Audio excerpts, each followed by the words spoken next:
बिस्मिल्लाहिर्रहमानिर्रहीम अस्सलामुअलैकुम वरहमतुल्लाहि वबरकातुहू। उम्मीद है दोस्तों आप सब खैर आफियत से होंगे। आज के अपने इस वीडियो के अंदर हम CS205 इंफॉर्मेशन सिक्योरिटी का मॉड्यूल नंबर 2 कवर करने जा रहे हैं। इसमें जो टॉपिक है वो है इंफॉर्मेशन सिक्योरिटी नीडेड, कि हमें जो हमारी मालूमात है उसको सिक्योर करना क्यों ज़रूरी होता है, ताकि दोस्तों हम इलीगल जो एक्टिविटीज़ हैं जो हमारी मालूमात को नुकसान पहुंचा सकती हैं उनसे बच सकें। यहाँ पे एक रियल एग्जांपल दी गई है। फरवरी 2016 के अंदर बांग्लादेश के अंदर एक बैंक है, जिस बैंक से क्या हुआ कि हैकर्स ने इस बांग्लादेश के बैंक के अंदर डिफरेंट जो उनके एम्प्लॉयज थे उनके स्विफ्ट क्रीडेंशियल जो अकाउंट है उनको चोरी किया, और चोरी करने के बाद उन स्विफ्ट क्रीडेंशियल्स को लॉगिन किया, अकाउंट्स को लॉगिन किया। अब दोस्तों स्विफ्ट क्रीडेंशियल्स क्या होते हैं?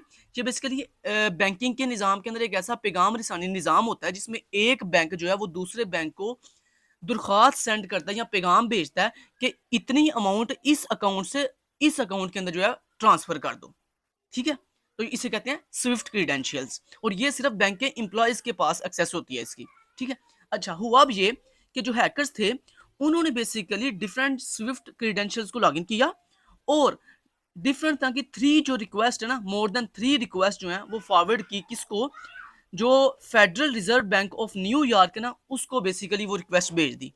और उसको क्या बोला, उसको रिक्वेस्ट के अंदर ये बोला कि तुम हमारे बांग्लादेश के इस बैंक के डिफरेंट अकाउंट से पेमेंट उठाओ, मतलब मनी जो है उसको उठाओ और उठाकर एशिया के डिफरेंट जो कंट्रीज हैं उनके बैंक्स के अंदर फॉरवर्ड कर दो, जिसमें फिलीपाइंस के बैंक्स शामिल थे, श्रीलंका के बैंक्स शामिल थे, और एशिया के डिफरेंट बैंक्स जो हैं वो उसमें शामिल थे।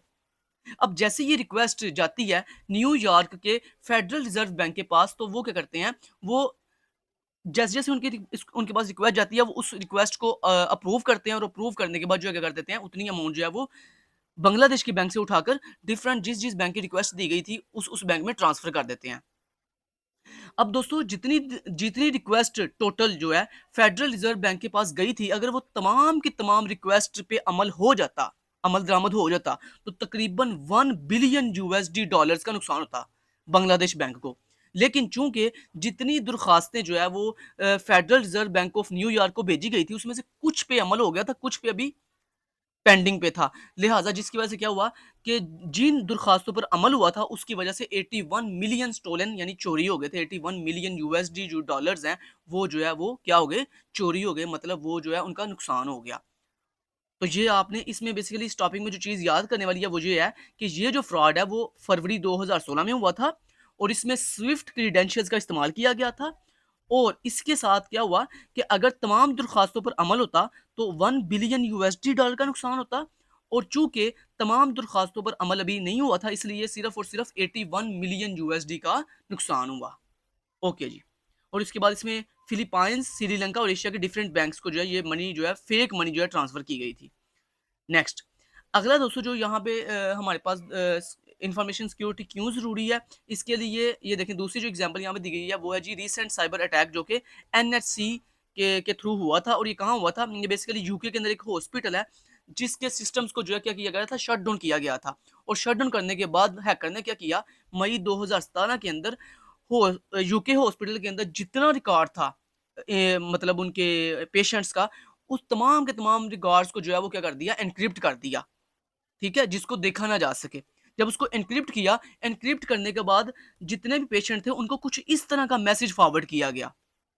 जब ये मैसेज फॉरवर्ड किया गया तो इस मैसेज के अंदर बेसिकली ये विंडो जब उनके सामने पॉपअप होती थी तो इसका मतलब ये था कि या तो जनाब आप हमें इतनी पेमेंट दो, फिर आपका जो डाटा है वो डिक्रिप्ट किया जाएगा, यानी आपको फ्राहम किया जाएगा। और अगर आपने हमें इतनी पेमेंट ना दी तो हम आपका डाटा जो है डिक्रिप्ट नहीं करेंगे, आपको फ्राहम नहीं करेंगे, जिसकी वजह से आपका डाटा जो है वो लॉस हो जाएगा।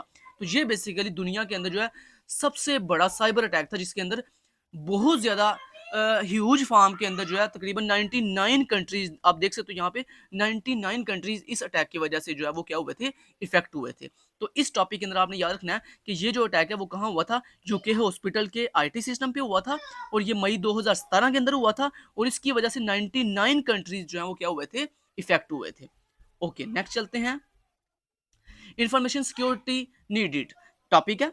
अच्छा जी, द इम्पोर्टेंस ऑफ इंफॉर्मेशन।